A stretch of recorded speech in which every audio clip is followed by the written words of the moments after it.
Good morning students. Again आप फिर से चैप्टर 1 में आपका स्वागत है और इसमें एक बहुत ही इम्पोर्टेंट क्वेश्चन मैं आपके सामने लेकर आई हूँ, जो कि है जयप्रकाश नारायण का संपूर्ण क्रांति यानी टोटल रेवोल्यूशन।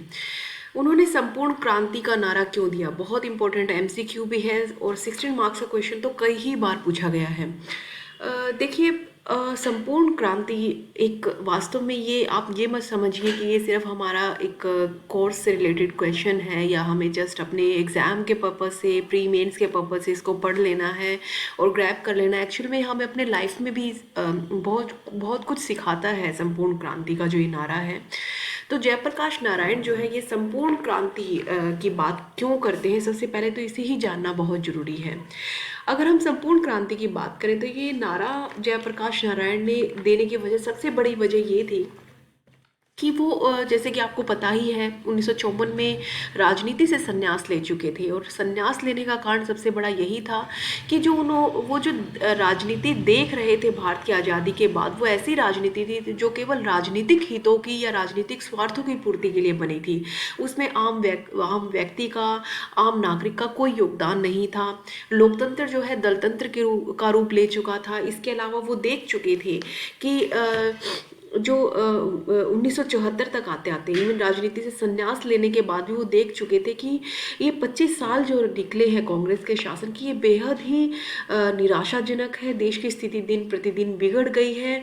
राजनीति कोई रचनात्मक भूमिका नहीं निभा रही है इस देश में, बल्कि ये एक विध्वंसकारी या खंडनकारी लोगों को जोड़ने वाले एक लोकतांत्रिक संस्था के रूप में काम कर रही है। लोगों का नैतिक पतन जो है लगातार गिरता जा रहा है, भ्रष्टाचार बढ़ता जा रहा है, देश में लोकतांत्रिक केंद्रीकरण हो रहा है, विकेंद्रीकरण की बजाय सत्ता शक्ति केवल कुछ लोगों के हाथ में आ गई है, राजनीतिक अवसरवादिता बहुत अधिक बढ़ गई है, स्वार्थ, लोगों के अंदर स्वार्थ भावना बढ़ गई है, युवक जो है इस देश का दिशाहीन हो गया है, दल जो है केवल सार्वजनिक हितों पर ही ध्यान दे रहे हैं, ना कि सामाजिक कल्याण की तरफ।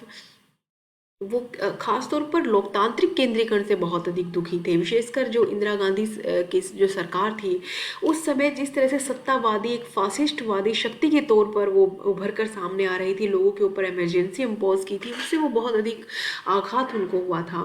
और उन्होंने देख भी लिया था कि जो हमने जो लास्ट 16 मार्क्स का क्वेश्चन किया है दलहीन लोकतंत्र पार्ट 5 वीडियो में, उसमें हमने देख ही लिया था कि राजनीतिक अवसरवादिता इतनी अधिक बढ़ गई है, दल इतने स्वार्थी हो गए हैं, दलों में भी हाईकमान इतना अधिक शक्तिशाली हो गया है कि दलों के लोगों को ही, उसके अंदर काम करने वाले कार्यकर्ताओं के ही खिलाफ जो है इतना अधिक असहनीय निराशाजनक माहौल पैदा हो गया है कि वो देश के हित की बात कर ही नहीं सकते हैं।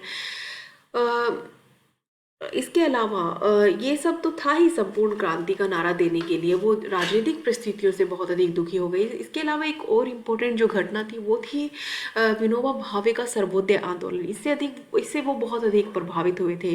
पार्ट 4 वीडियो में सर्वोदय आंदोलन के बारे में मैंने बहुत अच्छे से 16 नंबर का एक्सप्लेन किया है कि सर्वोदय आंदोलन था क्या। सबकी उदय की बात करना, चाहे देश का कोई भी तबका हो, किसी भी कहीं भी बैठा हुआ व्यक्ति हो, उन सब का उदय, अमीर गरीब हर प्रकार से सब समान तौर पर उभरे, सामाजिक आर्थिक राजनीतिक हर प्रकार से। तो सर्वोदय आंदोलन का बहुत अधिक प्रभाव पड़ा था, जो वो संपूर्ण क्रांति की जिस वजह से वो नारा लेकर आई। इसके अलावा 1975 का जो वर्ष था वो बहुत अधिक जो है उथल पुथल भरा वर्ष रहा। उस समय इंदिरा गांधी सरकार ने इमरजेंसी राष्ट्रीय आपातकाल घोषित कर दिया था, जो संवैधानिक तौर पर सही नहीं था, गैर संवैधानिक था। संवैधानिक साधनों का संपूर्ण तौर पर जो है इग्नोर करते हुए इंदिरा गांधी ने एक तरह से तानाशाही वो लेकर आनी चाहिए थी, पूरे देश पर आपातकाल लागू किया था, तो उससे भी वो बहुत अधिक निराश हुए थे और वो चाहते थे कि देश की राजनीतिक परिस्थिति ही ना बदले बल्कि सामाजिक परिस्थिति भी बदले। हर तरह से वो बदलाव लाने का प्रयास कर रहे थे। तो 1975 का वर्ष आप याद रखें क्योंकि जीवन पर बहुत अधिक प्रभावशाली था। उस इमरजेंसी के दौरान ही जो है राजनीतिक जो तत्कालिक सरकार थी कि राजनीतिक जो घोषणाएं थी या योजनाएं थी उनका विरोध करने के लिए वो उन्हें जेल में भी डाल दिया गया और उन्होंने वहाँ पर जेल डायरी लिखी और वहाँ पर ही वास्तव में संपूर्ण क्रांति की वो बात करते हैं। अब ये संपूर्ण क्रांति है क्या, इसके बारे में मैं आपको बता दूं कि संपूर्ण क्रांति जो है नारायण ने जयप्रकाश नारायण ने कहा था कि संपूर्ण क्रांति साधारण का जो अर्थ है वो भारतीय समाज तथा भारत की राजनीतिक व्यवस्था के जो वर्तमान स्वरूप है, जो वर्तमान में परिस्थितियां हैं, उसमें ऐसे क्रांतिकारी परिवर्तन लाना है जिससे कि सर्वोदय का जो वो पवित्र उद्देश्य चाहते थे वो पूरा किया जा सके।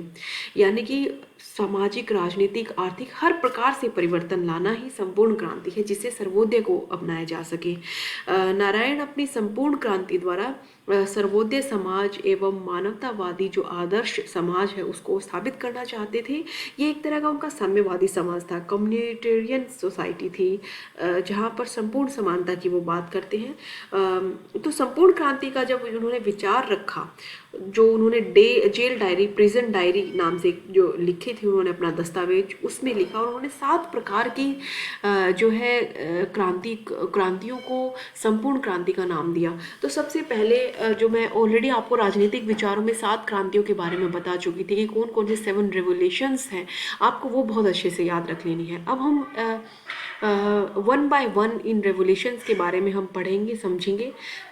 सबसे पहले 7 प्रकार की क्रांतियों में सबसे महत्वपूर्ण वो जो क्रांति मानते हैं वो है नैतिक आध्यात्मिक क्रांति को, जिसका जिसका कि मैं सरल शब्दों में कहूँ मॉरल स्पिरिचुअल रिवोल्यूशन इंग्लिश में। यानी कि आदमी को अगर आप इस देश में, आदमी में, इंसान में किसी भी प्रकार का परिवर्तन चाहते हो तो सबसे पहले आपके लिए जरूरी हो जाता है कि उस व्यक्ति के अंदर का नैतिक और आध्यात्मिक परिवर्तन लाना। यानी कि उस व्यक्ति के अंदर मौलिक विचार पैदा करना, मूल्य पैदा करना, ताकि वो अन्य क्रांतियों के लिए तैयार हो सके। इसमें सबसे पहले जो है नैतिक आध्यात्मिक क्रांति में सबसे इम्पोर्टेंट जो बात कहते हैं वो कहते हैं कि जीवन की मूलभूत आवश्यकताओं की पूर्ति होना सबसे पहले जरूरी है, fulfilment of the basic needs of life. यानी कि जयप्रकाश नारायण कहते हैं कि अगर आपको 7 प्रकार की रेवोल्यूशन करनी है तो सबसे पहले नैतिक आध्यात्मिक रेवोल्यूशन की ज़रूरत है और उसे भी शुरू करने से पहले आपको जरूरी है कि किसी भी प्रकार के रेवोल्यूशन लाना है तो सबसे पहले व्यक्ति की मूलभूत आवश्यकताएं क्या है? रोटी, कपड़ा और मकान। ये तीनों ज़रूरतें पूरी होना बहुत अधिक ज़रूरी है। आप एक एग्जाम्पल के तौर पे मैं आपको समझाऊंगी कि अगर किसी गरीब व्यक्ति के पास आप जाते हैं और कहते हैं कि इस देश की सामाजिक राजनीतिक परिस्थितियों को बदलना है और संपूर्ण क्रांति करनी है, यानी कि 7 प्रकार की रेवोल्यूशन इस देश में लेकर आनी है और आप हमारे साथ तैयार हो जाएं इसे करने के लिए। देखिए वो व्यक्ति, जो गरीब व्यक्ति, वो एकदम से तो तैयार होगा नहीं। उसे सबसे पहले ज़रूरत क्या है? उसे सबसे पहले ज़रूरत है कि वो अपने परिवार का भरपूर थोड़ा बहुत पालन पोषण कर सके, 2 टाइम की रोटी का दे सके, तभी वो दूसरी चीज़ों की तरफ ध्यान दे पाएगा, तभी वो 7 प्रकार की क्रांतियाँ करने में जयप्रकाश नारायण का साथ दे पाएगा। तो सबसे पहले गरीब आदमी की आवश्यकता है कि पहले मूलभूत चीज़ें उसे मिले, उसे छत मिले, उसे रोटी और कपड़ा मकान मिले, तभी वो अन्य जो है अन्य प्रकार की क्रांतियों में अपना योगदान दे पाएगा। जहाँ तक इन आवश्यकताओं की पूर्ति का प्रश्न है, इस संबंध में नारायण का विचार था कि जिस समाज में व्यक्ति की आवश्यकताएं पूर्ण नहीं होती हैं, ये जो मूलभूत आवश्यकताएं पूर्ण नहीं होती हैं, वह समाज अधूरा है। उस समाज में व्यक्ति का नैतिक और आध्यात्मिक विकास हो ही नहीं सकता। तो नैतिक आध्यात्मिक क्रांति कैसे लेकर आएंगे? सबसे पहले मूलभूत आवश्यकताओं को पूरा करें। फिर वो दूसरी इंपॉर्टेंट बात कहते हैं कि भौतिकवादी इच्छाएं मानवता को अनैतिक बनाती हैं। वो फिर कहते हैं कि नैतिक आध्यात्मिक क्रांति कब आएगी? जब जो भौतिकवादी इच्छाएं हैं, जो संसारिक इच्छाएं हैं, जो लालच व्यक्ति के अंदर आ गए, जो वो केवल धन के बारे में सोचता है, सोना चांदी और जो जीवन की जो लेविश थिंग है, यानी कि वो वस्तुएं जो कि बहुत ही व्यक्ति के अंदर लोभ लालच पैदा करने वाली भी इच्छाएं हैं। ज़्यादा से ज़्यादा धन हो, ज़्यादा से ज़्यादा उसका घर बहुत बड़ा हो, नौकर चाकर हो, भौतिकवादी इच्छाएं जो व्यक्ति रखता हो, वो अनैतिक है। वो व्यक्ति में नैतिक और आध्यात्मिक क्रांति लेकर ही नहीं ला सकती। तो ऐसे में व्यक्ति के अंदर सबसे दूसरी जो इम्पोर्टेंट चीज़ है कि भौतिक इच्छाएं खत्म की जाए। नारायण एक तरफ जीवन की मूल आवश्यकताओं की पूर्ति को नैतिकता के लिए आवश्यक मानते हैं, तो दूसरी तरफ वो ये भी कहते हैं कि जब व्यक्ति भौतिकवादी इच्छाओं का शिकार होकर धन संपत्ति या जो दूसरी भौतिक वस्तुएं हैं उनकी आवश्यकताओं से अधिक उनको आवश्यकताओं से भी अधिक एकत्रित करने का प्रयास करने लगेगा, तब व्यक्ति नैतिकता से दूर हो जाएगा और अनैतिकता के पास चला जाएगा। नारायण के विचार का आंतरिक भाव यह है कि व्यक्ति को अपने जीवन की आवश्यकताओं से अधिक भौतिकवादी वस्तुओं को एकत्रित करने की दौड़ में शामिल नहीं होना चाहिए, क्योंकि ऐसी भावना व्यक्ति में अनैतिकता लाती है और जो संपूर्ण क्रांति है उसको बिल्कुल भी लाने में सफल नहीं होती। फिर हम अगर दूसरे क्रांति की बात करें, वो है सैद्धांतिक और बौद्धिक क्रांति। ये क्रांति वास्तव में मानसिकता से रिलेटेड है। व्यक्ति की बुद्धि का विकास होना, व्यक्ति में ऐसे सिद्धांत और ऐसे नियम लेकर आना जिससे वो जिससे ऐसी मानसिकता उसके लेकर आना ताकि वो 7 रेवोल्यूशंस के लिए तैयार हो सके। सबसे पहले कहते हैं जयप्रकाश नारायण कि व्यक्ति में संपूर्ण क्रांति की जो आवश्यकता है उसके लिए विश्वास पैदा करना।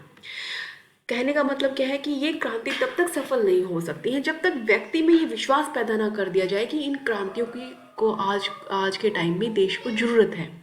तो जयप्रकाश नारायण का विश्वास था कि किसी समाज के सामाजिक, आर्थिक, राजनीतिक पुनरुत्थान के लिए कोई भी क्रांति तब तक संभव नहीं हो सकती है जब तक सबसे पहले क्रांति की आवश्यकता, उसकी योग्यता संबंधी लोगों में विश्वास न पैदा किया जाए, उसका उद्देश्य न लोगों को बता दिया जाए। उनका मानना था कि क्रांति का उद्देश्य वर्तमान व्यवस्था में परिवर्तन लाना एवं उसके स्थान पर नवीन व्यवस्था को लागू करना है, और ये तभी हो सकती है जब लोगों को ये समझाया जाए कि आज वास्तव में समाज में जरूरत है इस परिवर्तन की। वर्तमान व्यवस्था में इतने अधिक अवगुण आ गए हैं, इतनी सारी बुराइयां आ गई हैं कि आज नए गुणों को लेकर आना बहुत अधिक जरूरी है। ये विश्वास पैदा किया जाए। अगर आज वर्तमान में लोगों को कहा जाए कि ये जो सरकार है ये ठीक से काम नहीं कर रही है, ये विश्वास पैदा किया जाए, सिर्फ कहने से नहीं, ये लोगों के अंदर विश्वास पैदा किया जाए कि हाँ वास्तविकता भी ऐसी है, तब तक किसी प्रकार की रिवॉल्यूशन हो ही नहीं सकती है। तो सबसे पहले सैद्धांतिक और बौद्धिक क्रांति लाना है तो व्यक्ति के अंदर विश्वास पैदा किया जाए। फिर वो कहते हैं कि इस नवीन व्यवस्था को लाने के लिए, सैद्धांतिक और बौद्धिक क्रांति को लाने के लिए व्यक्ति के अंदर अहिंसा के गुण लेकर आना, यानी कि व्यक्ति किसी भी तरह का परिवर्तन लेकर आना चाह रहा है उसमें किसी प्रकार की हिंसा का, मार काट या फिर हत्या, लूटपाट ऐसे साधनों का इस्तेमाल ना करे। इसके लिए उसमें के अंदर अहिंसा के गुण लेकर आना जरूरी है। और वो जो नवीन व्यवस्था होगी वो विकेंद्रीकरण पर आधारित होगी, यानी कि लोगों में शक्ति का जो है किसी एक व्यक्ति के अंदर केंद्रीकरण ना होकर लोगों के अंदर शक्तियों का बंटवारा होगा, यानी कि लोगों के अंदर जो है समानता का प्रसार किया जाएगा। तो ऐसी क्रांति के लिए उन्होंने इस बात पर बल दिया है कि नवीन व्यवस्था अहिंसा एवं विकेंद्रीकरण पर आधारित होनी चाहिए। उनका यह मत था कि राज्य दिन प्रतिदिन शक्ति पर अत्यधिक निर्भर हो रहा है एवं समाज में हिंसा का प्रयोग बढ़ रहा है। इसके साथ ही भारत में जो है केंद्रीकरण का अधिक विकास हो रहा है तथा राजनीतिक प्रक्रिया में निम्न स्तर की संस्थाओं की केवल नाम मात्र की भूमिका रह गई है। ऐसे में क्या है, अहिंसा विकेंद्रीकरण पर आधारित नई सैद्धांतिक व बौद्धिक क्रांति लानी चाहिए। फिर वो मानसिकता में परिवर्तन की आवश्यकता कहते हैं कि वर्तमान अगर स्थिति को देखा जाए तो व्यक्ति जो है बहुत अधिक उसका नैतिक पतन हो चुका है, नैतिक मूल्य खत्म हो चुके हैं, अनैतिकता उसमें बढ़ गई है। ऐसे वातावरण में नैतिक जीवन का अस्तित्व असंभव है। अनैतिकता के वातावरण में नैतिक जीवन संभव हो ही नहीं सकता। राजनीतिक शक्ति का प्रयोग राजनीतिज्ञ जो है, नेता जो अपने स्वार्थों के लिए कर रहे हैं, सार्वजनिक हितों के स्थान पर दलीय हितों और अपने जो निजी हित है उनको प्राथमिकता अधिक दे रहे हैं, उनको सबसे ऊपर रख रहे हैं। ऐसी स्थिति में परिवर्तन तभी संभव हो सकता है अगर ऐसी स्थिति के प्रति लोगों की मानसिकता में परिवर्तन आए। नारायण का यह मत था कि सभी लोगों की मानसिकता को तुरंत बदलना संभव नहीं है, यह कार्य धीरे धीरे किया जाना आवश्यक है। जिन लोगों की कठोर मानसिकता को बदला नहीं जा सकता उनके विरुद्ध किसी प्रकार की हिंसा का प्रयोग नहीं किया जाना चाहिए। संक्षिप्त तौर पर नारायण क्या कहते हैं, भारत में भारतीयों के मन में देश की वर्तमान स्थिति संबंधित चेतना और उस स्थिति में परिवर्तन लाने की भावना पैदा करना चाहिए। इस उद्देश्य के लिए उन्होंने सैद्धांतिक और बौद्धिक क्रांति को बहुत अधिक इम्पोर्टेंट माना है। तो ये आप अभी के लिए 2 रेवोल्यूशंस अच्छे से करें। नेक्स्ट वीडियो में मैं आपको बाकी की जो बची हुई 5 रेवोल्यूशंस हैं उनको एक्सप्लेन करूँगी। Thank you.